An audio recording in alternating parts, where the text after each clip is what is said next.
कई हफ्तों के बाद चौधरी ने एक दिन कहा, ये बता मैं तुझे गालियां देता हूं, मारता हूं, धक्के देता हूं, फिर भी तू आती है, पिटती है, गालियां खाती है, क्या बात है? कहने लगी चौधरी साहब बात ये है, तुझे किस बात का लालच है? चौधरी की बेटी है, बड़े घर से तेरा ताल्लुक है। कहने लगी चौधरी साहब बात ये है कि मैं नमक हराम नहीं हूं, नमक हलाल हूं, तेरा नमक खाती हूं, तू बेनमाजी रहेगा। नबी फरमाते हैं जब बेनमाजी मरने वाला होगा इतनी प्यास लगेगी उसको 7 समंदर का पानी पिला दिया जाए, उसकी प्यास नहीं बुझेगी जो अपने रब के सामने झुकता नहीं था। और ऐ चौधरी बेनमाजी, कयामत के दिन फिरौन, नमरूद और दुश्मनाने खुदा के साथ खड़ा होगा, और बेनमाजी चौधरी कयामत के दिन जहन्नम में जाएगा। बस इसी लालच में तुझसे पिटती हूं कि अगर तू बेनमाजी रहा तो मेरे बच्चे भी जहन्नम में जाएंगे, बता मैं कैसे बर्दाश्त करूंगी? बस इसीलिए तेरी मार खाती हूं, तेरी ठोकरें खाती हूं, मुझे और कोई लालच नहीं, बस यही लालच है कि मेरा आदमी नमाजी बन जाए, मुझे और कोई लालच नहीं है। चौधरी के दिल में रहम आया, कह लगा सुबह तू मुझे ना उठाना, मैं सुबह तुझको। सुबह फजर की नमाज में दोनों मियां बीबी उठ गए, उठा दिया चौधरी ने और फिर वुजू किया, सजदे में गए। जब औरत सजदे में गई तो फिर फूट पड़ी अपने मालिक की तई, अपने मालिक के गुर्ब में। मेरी बहनों तुम तो सजदा नहीं करती, मगर सजदे से बड़े बड़े काम बन जाते हैं, बिगड़े हुए काम सजदे बनाते हैं। सजदे में जाकर के कहा मालिक तुझको खबर है तेरी बंदी कितनी पिटी है, कितनी गालियां, कितनी ठोकरें उसने खाई हैं, मैं कमजोर हूं, मेरी कोई हैसियत और औकात नहीं, ना मैं दिलों को बदलने की ताकत रखती हूँ, सारी ताकतें तेरे पास है।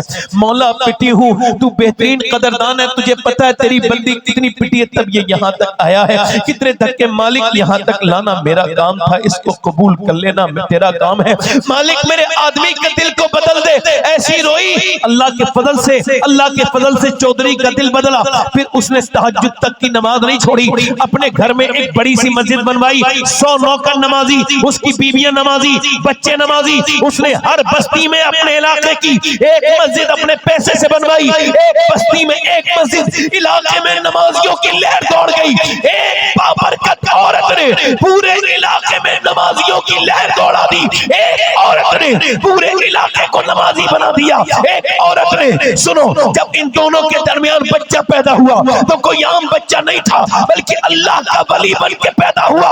उस बच्चे का नाम था सुल्तान मोहम्मद बाहू। उसी ने कहा था तस्बीह फिरी पर दिल नहीं फिरिया, की लेना तस्बीह पढ़ के हूं, इल्म पढ़ा पर अदब न सीखिया, की लेना इल्म पढ़ के हूं। जब माँ बाप नमाज पढ़ते हैं पंजाब में तो बेटा कुतुब अल्लाह का वली सुल्तान बाहू बनता है। जब माँ बाप नमाज पढ़ते हैं जब बंगाल में तो बेटा अलाउल हक मंडवी बनता है। जब माँ बाप नमाज पढ़ते हैं यूपी में तो बेटा अहमद रजा आला हज़रत बनता है। जब माँ बाप नमाज पढ़ते हैं मोइनुद्दीन हसन चिश्ती के तो बेटा गरीब नवाज हिंदल वली बनता है। जब माँ बाप सजदा करते हैं अब्दुल कादर जिलानी के तो बेटा गौसे आजम बनता है। और जब माँ बाप नमाज पढ़ते हैं मदीने में तो हुसैन बिन करबला के मैदान से अर्ज करते हैं मेरी माँ फातिमा आप जब भूखी प्यासी सजदा करती थी तो ईशा में सजदा करती थी, फजर में सर उठा भी लेती थी, मगर आपका बेटा हुसैन सर सजदे में रखेगा करबला के मैदान में और उठाएगा मैदान क़यामत में।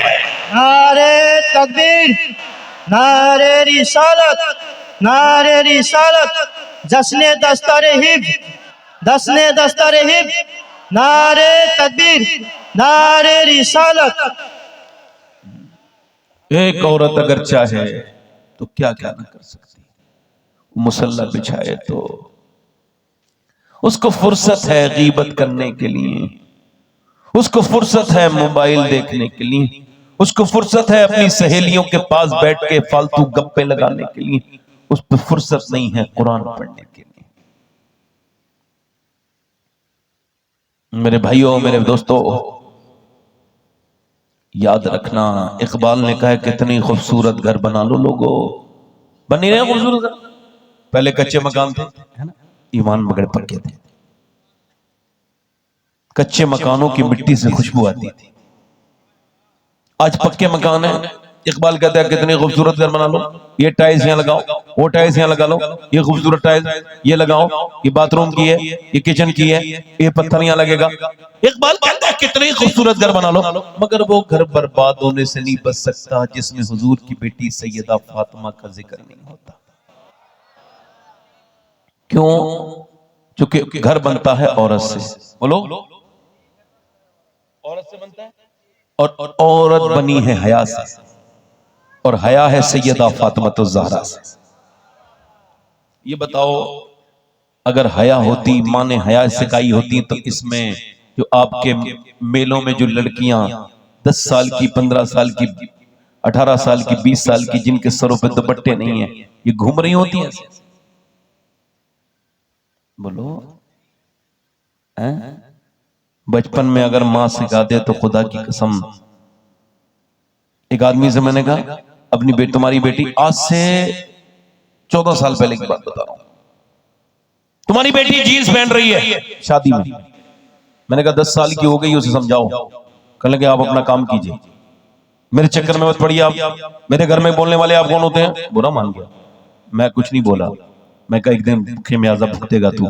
और क्या हुआ? फिर 14-12 साल के बाद वही आदमी अपनी बेटी के सामने बैठा है थाने में और कहता है मेरी इज्जत बचा ले, मेरी बेटी वो गैर है, हमारा नहीं है, हमारे मजहब का नहीं है, तू बेटी हमारी इज्जत बचा ले, चल घर को चल। बेटी कहने लगी बाप तूने वक्त लगा दिया, समझाने में देर कर दी, काश तूने उस वक्त मुझे समझाया होता जब मेरे कदम बहक रहे थे। अब तो मैं बहक चुकी हूं। मैं एक बात बताऊं, मदीने में एक बच्ची कुरान पढ़ रही है, 6 साल की उम्र है उसकी। कितनी साल की? जल्दी बोलो, अगर बोल क्यों? कितने साल की? और उसमें पर्दा फर्ज, अभी पर्दा फर्ज, और सर से दुपट्टा उसका गिर गया। उसकी वालदा काम कर रही है, काम छोड़ के आई, आकर के सर पे दुपट्टा रखा। ये लड़की कौन है कुरान पढ़ रही है? आपको मालूम है इसका स्टेटस? ऐसा स्टेटस दूसरी उसके बाद कोई लड़की हो तो बताओ। इसके स्टेटस का हाल यह है कि इसका भाई जो है ना वो शहीद आजम है।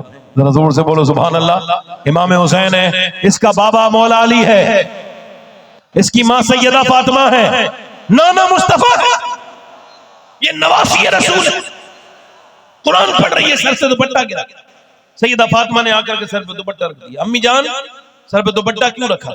नाना नाराज हो जाते हैं, बेटी सर से दुपट्टा रख लो। नवासी ने जब सुना नाना की नाराजगी तो रोने लगी। हस्सास बाप की हस्सास बेटी की आंख में आंसू। सैयदा फातिमा ने कहा बेटी ज़ैनब अब तो सर पे दुपट्टा है, मेरी फातिमा अब क्यों रोती है मेरी ज़ैनब?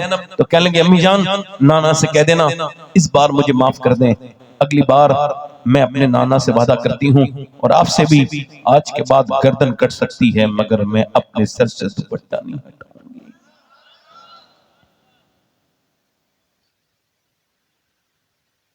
उनका पड़ोसी कहता है कि 15 साल मैंने सैयदा ज़ैनब के साथ पड़ोस में रहा, अगर मैंने कभी पर्दे में भी निकलते नहीं देखा हुजूर की नवासी को, पर्दे में भी नहीं निकलते देखा।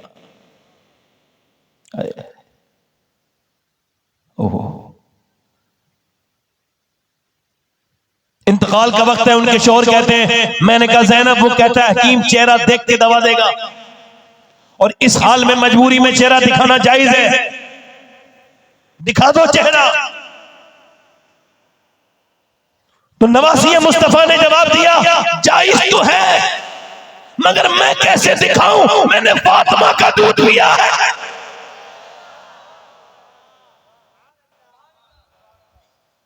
मैं अली की गोद में पली हूं, अगर आज मैंने चेहरा खोल दिया तो आने वाली वक्त की औरतों का क्या होगा? हुआ यही है मियाँ, बड़े बड़े फला हैं, मैं किसी का नाम नहीं लेता। ये बड़े बड़े पीरों की लड़कियों के डांस वाले वीडियो जब वायरल हुए तो पता चला अंदर दीन नहीं था।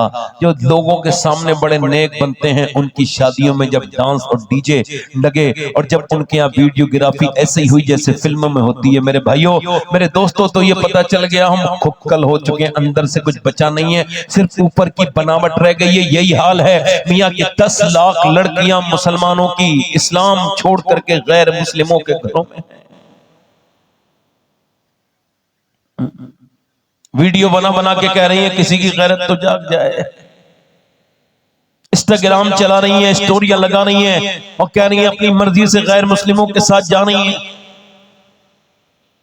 माथे पे उनके गैर मुस्लिमों के निशान है, दिल अंदर से